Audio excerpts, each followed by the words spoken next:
আসসালামু আলাইকুম, আমন্ত্রণ জানাচ্ছি Bangla one TV prime time নিউজে। সাথে আছি আমি মোহাম্মদ সোহাগ শিকদার। শুরুতেই জানাবো এসএনএস হোম লোন সংবাদ শিরোনাম। তীব্র তাপপ্রবাহের পর প্রবল ঝড় ও আকস্মিক বন্যায় বিপর্যস্ত যুক্তরাষ্ট্র, বিদ্যুৎহীন হাজারো মানুষ। নিউ জার্সি ও নিউ ইয়র্কে শক্তিশালী ঝড়ে ব্যাপক ক্ষয়ক্ষতি, আবারও ভারী বৃষ্টির সতর্কতা। অভিবাসী শিশুদের দ্রুত বহিষ্কারে লুইজিয়ানায় বিশেষ কেন্দ্র, সমালোচনায় ট্রাম্প প্রশাসন। মেক্সিকো ইংল্যান্ড ম্যাচ শেষে লস অ্যাঞ্জেলেসে ৮ মিনিটের ব্যবধানে ৩ স্থানে গুলি, আহত ৪। শুনছিলেন শিরোনাম, এবারে বিস্তারিত। তীব্র তাপপ্রবাহের পর এবার প্রবল ঝড়, বজ্রপাত ও আকস্মিক বন্যায় বিপর্যস্ত যুক্তরাষ্ট্র। মধ্য পশ্চিম থেকে উত্তর পূর্বাঞ্চল পর্যন্ত ৪ কোটির বেশি মানুষকে ফ্ল্যাশ ফ্লাডের সতর্কতায় রাখা হয়েছে। শিকাগোতে ভারী বৃষ্টিতে রাস্তাঘাট পানির নিচে তলিয়ে যায়। ঐতিহাসিক রিগলি ফিল্ড স্টেডিয়ামের কিছু অংশ জলমগ্ন হয়ে পড়ে।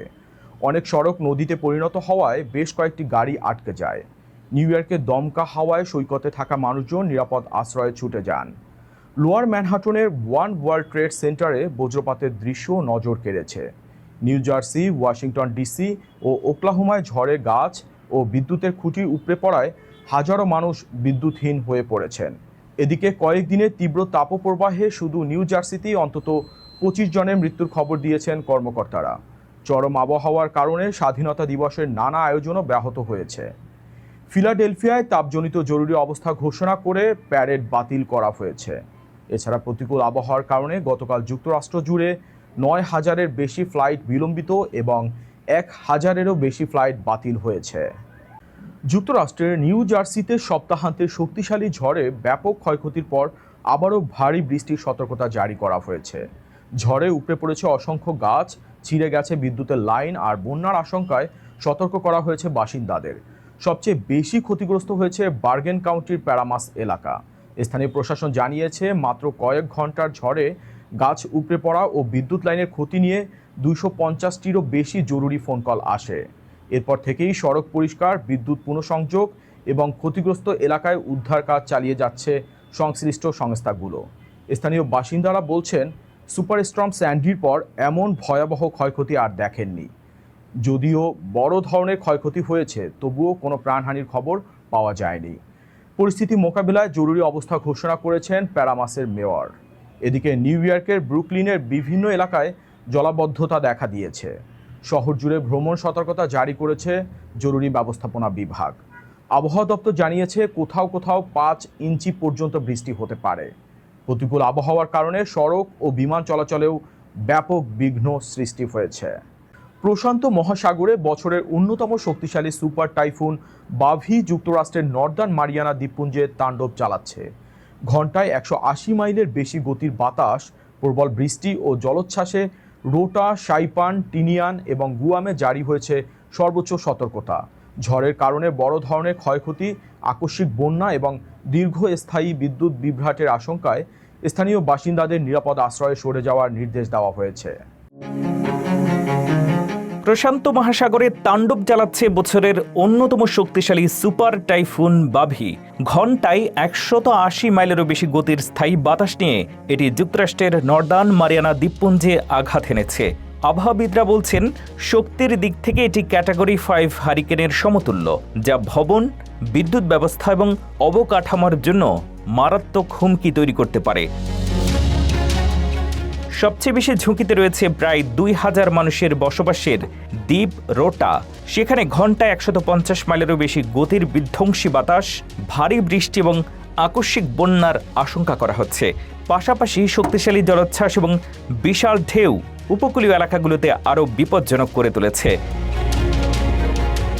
রোটা থেকে মাত্র ৫০ মাইল দক্ষিণে অবস্থিত গুয়াম, যেখানে যুক্তরাষ্ট্রের গুরুত্বপূর্ণ সামরিক ঘাঁটি রয়েছে, অ্যান্ডারসন এয়ারফোর্স বেইজ এবং ইউএস নেভাল বেইজ গুয়ামে ইতিমধ্যে সর্বোচ্চ সতর্কতা জারি করা হয়েছে।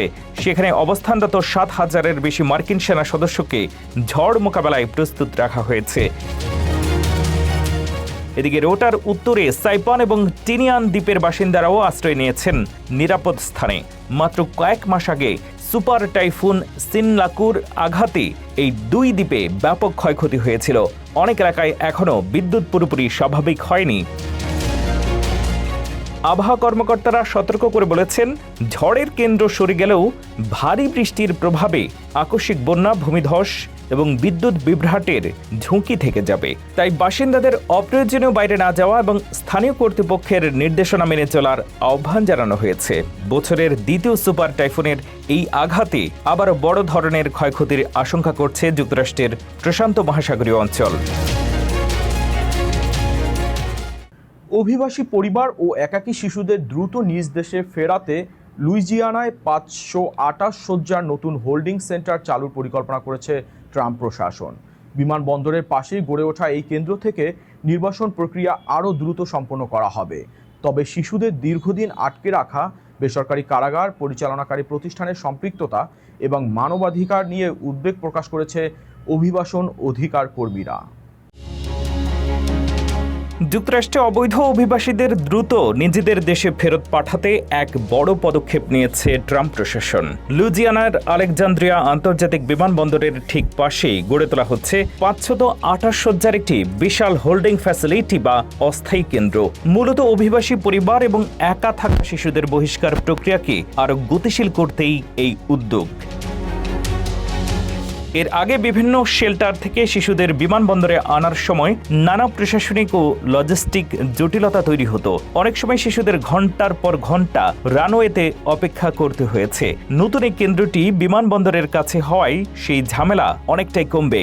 মার্কিন ইমিগ্রেশন বিভাগ এটিকে ডিটেনশন সেন্টার না বলে স্টেজ ইন এরিয়া বলছে, যেখানে অভিবাসীদের সর্বোচ্চ 72 ঘন্টা রাখা হবে। তবে এই উদ্যোগ নিয়ে তীব্র উদ্বেগ প্রকাশ করেছেন মানবাধিকার ও অভিবাসী অধিকার কর্মীরা। তাদের মতে এই কেন্দ্রটি আসলে ডিপোর্টেশন ব্যবস্থার এমন এক বিপজ্জনক সম্প্রসারণ যা আগে কখনো দেখা যায়নি। শিশুদের এখানে কয়েক সপ্তাহ বা মাস পার করে দেওয়ার আশঙ্কাও করছেন অনেকেই। তার উপরে কেন্দ্রটি পরিচালনার দায়িত্বে থাকছে লাসাল কারেকশনস নামের একটি বেসরকারি প্রিজন ঠিকাদার প্রতিষ্ঠান, যাদের পূর্বের রেকর্ড নিয়ে রয়েছে নানা বিতর্ক ও মানবাধিকার লঙ্ঘনের অভিযোগ। প্রশাসন এটিকে স্বেচ্ছায় দেশে ফিরে যাওয়া পরিবারগুলোর জন্য একটি মানবিক প্রচেষ্টা বললেও সমালোচকদের দাবি, চাপের মুখে পড়েই অনেকেই এই সিদ্ধান্ত নিতে বাধ্য হচ্ছে। ট্রাম্প প্রশাসনের এই নতুন পদক্ষেপ কি সত্যিই অভিবাসন সংকট কমাবে নাকি শিশুদের অধিকারকে আরও ঝুঁকির মুখে ফেলবে, সেটাই এখন দেখার বিষয়। যুক্তরাষ্ট্রের বাড়ির দাম ও ভাড়া বৃদ্ধির পেছনে কি কাজ করছে নতুন এক গবেষণা ঘিরে শুরু হয়েছে তুমুল আলোচনা। গবেষকদের দাবি 2021 থেকে 2024 সালের মধ্যে রেকর্ড সংখ্যক অবৈধ অভিবাসীর আগমনে কর্মসংস্থান বাড়লেও আবাসনের চাহিদা দ্রুত বেড়ে যায়। ফলে অনেক এলাকায় বাড়ির দাম ও ভাড়া উল্লেখযোগ্যভাবে বৃদ্ধি পায়। তবে গবেষকরা এটিও স্পষ্ট করেছেন, মূল্য বৃদ্ধির একমাত্র কারণ অভিবাসন নয়। সুদের হার, সীমিত আবাসন সরবরাহ এবং অন্যান্য অর্থনৈতিক কারণও সমানভাবে দায়ী। পুরো গবেষণায় আর কি কি তথ্য উঠে এসেছে জানুন প্রতিবেদনে। যুক্তরাষ্ট্রে অবৈধ অভিবাসন নিয়ে রাজনৈতিক বিতর্কের মধ্যেই সামনে এসেছে নতুন একটি গবেষণা। ফেডারেল রিজার্ভ ব্যাংক অফ ডালাসের এক ওয়ার্কিং পেপারে দাবি করা হয়েছে 2021 থেকে 2024 সালের মধ্যে অবৈধ অভিবাসনের রেকর্ড বৃদ্ধির ফলে দেশের বিভিন্ন এলাকায় বাড়ির দাম ও ভাড়া উল্লেখযোগ্যভাবে বেড়েছে। গবেষণায় বলা হয়েছে, সাবেক প্রেসিডেন্ট জো বাইডেনের আমলে যুক্তরাষ্ট্রে অবৈধ অভিবাসনের ঢল নামে। এই সময়ে অভিবাসন আদালতের তথ্য এবং সরকারি প্রশাসনিক তথ্য বিশ্লেষণ করে গবেষকরা দেখেছেন, অবৈধ অভিবাসীরা শ্রমবাজারে কর্মসংস্থান বাড়াতে গুরুত্বপূর্ণ ভূমিকা রাখলেও আবাসন খাতে তৈরি হয়েছে অতিরিক্ত চাপ। গবেষণা অনুযায়ী স্থানীয় শ্রমবাজারে অবৈধ শ্রমিকের সংখ্যা 1% বাড়লে সামগ্রিক কর্মসংস্থানও প্রায় 1% বৃদ্ধি পেয়েছে। তবে গড় মজুরির ওপর উল্লেখযোগ্য কোনো নেতিবাচক প্রভাব পাওয়া যায়নি। অন্যদিকে একই হারে অবৈধ অভিবাসী বাড়ার ফলে বাড়ির দাম গড়ে 2.2% এবং বাসা ভাড়া প্রায় 1.4% বেড়েছে। গবেষকদের মতে, নতুন আবাসন নির্মাণ বাড়তি চাহিদার সঙ্গে তাল মেলাতে না পারায় বাজারে মূল্যবৃদ্ধি আরও ত্বরান্বিত হয়েছে। গবেষণায় আরও উল্লেখ করা হয় 2021 থেকে 2024 সালের মধ্যে কর্মসংস্থান বৃদ্ধির প্রায় 30%, বাড়ির দাম বৃদ্ধির 30% এবং ভাড়া বৃদ্ধির প্রায় 20%-এর সঙ্গে অবৈধ অভিবাসনের সম্পর্ক রয়েছে। তবে গবেষকরা স্পষ্ট করেছেন এটি একটি প্রাথমিক গবেষণা এবং বাড়ির দাম বৃদ্ধির একমাত্র কারণ অভিবাসন নয়। সুদের হার, আবাসন সংকট এবং অন্যান্য অর্থনৈতিক কারণও এক্ষেত্রে গুরুত্বপূর্ণ ভূমিকা রেখেছে। মিয়ামি বিমানবন্দরে যাত্রীদের চমকে দিল এক এয়ারলাইনের অবিশ্বাস্য ঘোষণা। ওভারবুকড ফ্লাইটে স্বেচ্ছায় আসন ছেড়ে দিলেই মিলছে $1,250 ট্রাভেল ক্রেডিট, সঙ্গে আরও $1,000 প্রিপেইড ভিসা কার্ড। কেন এত বড় অফার দেওয়া হলো এবং কিভাবে কাজ করে ওভারবুকিং, বিস্তারিত প্রতিবেদনে। বিমান যাত্রার সময় ওভার বুকিং এর কারণে আসন ছেড়ে দিতে বলা, এটা অনেক যাত্রীর কাছেই বিরক্তিকর অভিজ্ঞতা। কিন্তু সেই আসন ছেড়ে দেওয়ার বিনিময়ে যদি পাওয়া যায় $2,250, ঠিক এমনই এক অবিশ্বাস্য ঘটনা ঘটেছে যুক্তরাষ্ট্রের মিয়ামি আন্তর্জাতিক বিমানবন্দরে। সম্প্রতি সামাজিক যোগাযোগ মাধ্যম টিকটকে ভাইরাল হওয়া একটি ভিডিওতে দেখা যায় একটি ওভারবুকড ফ্লাইটের গেট এজেন্ট যাত্রীদের উদ্দেশ্যে ঘোষণা দিচ্ছেন, যারা স্বেচ্ছায় নিজেদের আসন ছেড়ে দেবেন তাদের দেয়া হবে $1,250 ট্রাভেল ক্রেডিট এবং অতিরিক্ত $1,000 প্রিপেইড ভিসা কার্ড। অর্থাৎ মোট ক্ষতিপূরণের পরিমাণ দাঁড়ায় $2,250। ঘোষণাটি শোনার পর অপেক্ষমান যাত্রীদের মধ্যে বিস্ময়ের প্রতিক্রিয়া দেখা যায়। অনেকেই অবাক হয়ে ওঠেন, আবার কেউ কেউ সঙ্গে সঙ্গেই আসন ছেড়ে দিতে আগ্রহ প্রকাশ করেন। ভিডিওটি ছড়িয়ে পড়ার পর সামাজিক মাধ্যমে অসংখ্য মন্তব্য আসে। অনেক ব্যবহারকারী লিখেছেন, এমন অফার পেলে তারা এক মুহূর্ত দেরি করতেন না। বিশেষজ্ঞদের মতে শেষ মুহূর্তে অনেক যাত্রী ফ্লাইটে না ওঠায় আসন ফাঁকা পড়ে যাওয়ার ঝুঁকি এড়াতে এয়ারলাইন্সগুলো প্রায়ই অতিরিক্ত টিকিট বিক্রি করে। তবে যাত্রী সংখ্যা বেশি হয়ে গেলে স্বেচ্ছায় আসন ছেড়ে দিতে আগ্রহীদের আকর্ষণীয় ক্ষতিপূরণ দেয়া হয়। যুক্তরাষ্ট্রের পরিবহন বিভাগের নিয়ম অনুযায়ী স্বেচ্ছায় আসন ছেড়ে দেওয়া যাত্রীদের কত অর্থ বা কী ধরনের সুবিধা দেওয়া হবে সে বিষয়ে কোনো নির্দিষ্ট সীমা নেই। ফলে পরিস্থিতি অনুযায়ী এয়ারলাইন্সগুলো নিজেদের মতো করে বড় অঙ্কের প্রণোদনা ঘোষণা করতে পারে। আর সেই কারণেই এবার $2,250 এই অফার মুহূর্তেই ভাইরাল হয়ে গেছে। বিশ্বকাপ ফুটবলের মেক্সিকো বনাম ইংল্যান্ড ম্যাচের উত্তেজনা শেষে রক্তক্ষয়ী সহিংসতার সাক্ষী হলো আমেরিকার লস অ্যাঞ্জেলেস। রবিবার রাতে বিশ্বকাপে ইংল্যান্ডের কাছে মেক্সিকোর 3-2 গোলে পরাজয়ের পর ইস্ট লস অ্যাঞ্জেলেসের হুটিয়ার বুলেভার্ড এলাকায় ব্যাপক বিশৃঙ্খলা তৈরি হয়। ম্যাচ পরবর্তী উন্মাদনা ও রাস্তায় গাড়ি নিয়ে বিপজ্জনক স্টান্ট প্রদর্শনের মাঝেই মাত্র 8 মিনিটের ব্যবধানে 3টি আলাদা স্থানে বন্দুকধারীরা এলোপাথারি গুলি চালায়। পুলিশ জানিয়েছে রাত 9:40 প্রথম গোলাগুলির ঘটনা ঘটে হুটিয়ার বুলেভার্ড ও লেনার্ড এভিনিউতে, যেখানে 2 জন গুলিবিদ্ধ হন। এর ঠিক 8 মিনিট পর মাত্র 1 মাইল দূরবর্তী 6th স্ট্রিট এবং আমালিয়া এভিনিউতে দ্বিতীয় হামলার ঘটনা ঘটে। এর কিছুক্ষণ পরই একই সড়কের আরেকটি স্পটে চতুর্থ ব্যক্তি গুলির শিকার হন। আকস্মিক এই হামলায় মোট 4 জন গুরুতর আহত হয়ে হাসপাতালে চিকিৎসাধীন রয়েছে। ঘটনার সময় বিশ্বকাপ উদযাপনের কারণে সেখানে বিপুল সংখ্যক পুলিশ মোতায়েন থাকলেও অপরাধীরা ভিড়ের সুযোগ নিয়ে পালিয়ে যায়। এখন পর্যন্ত কাউকে গ্রেফতার করা সম্ভব হয়নি। এই 3টি হামলা একে অপরের সাথে সম্পর্কিত কিনা তা খতিয়ে দেখছে Los Angeles county sheriff department.